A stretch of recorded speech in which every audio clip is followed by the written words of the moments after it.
it's not a review, it's just a talk. So how it happened to be here is that I was browsing through the YouTube channel of the TED Talk, and I came upon the talk that Jon Ronson did on his book The Psychopath Test, which I read back in September.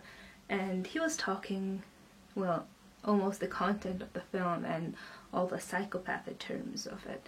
And it got my attention back on the subject, because back in September when I was reading this book, I was quite obsessed with the terms and all the DSM, the disorder lists of psychopathy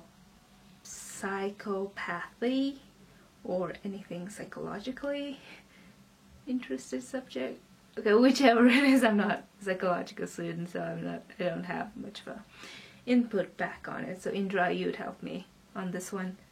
So anyway, this one, the psychopath test, was more of a oriented upon the Bob Harris psychopath test, psychopath checklist, which had like 20 items, and to determine a psychopath, you cross or check the items one by one. But it's still not exactly a proven method that's one way or another absolutely determines if one is a psychopath or not. So it's still a very dangerous method, but still it's the best that the psychological community came up with at this point. And the book had some influence, or not influence, more of attendance of the Scientology, just that were quite popular, it seems, but not exactly in Mongolia. I don't think Scientology is that much popular in Mongolia. So it was fun to read, and had given me a lot of information, or of a background information on this type of culture. Well, I guess it's a culture type of way.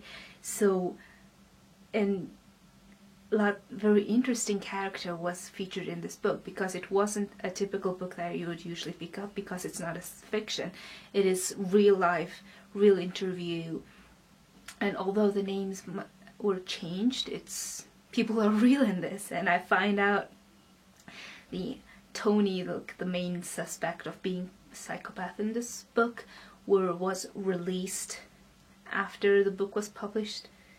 I'm assuming I still remember the content of this book. So Tony gets, well, released and goes back to the prison, blah blah blah, things like that. I found out on the YouTube video, and it's quite interesting theory. And I keep saying interesting, but it is interesting. It's a lot interesting, and you have the time to spare, to read about it. It's a very good book to give you more of a horrifying idea behind it, and it gives you more of a paranoid feelings towards if you're a psychopath yourself, because I had that feeling. I was worried that I might be a psychopath, which turns out I'm not, and quite relieved to find that way.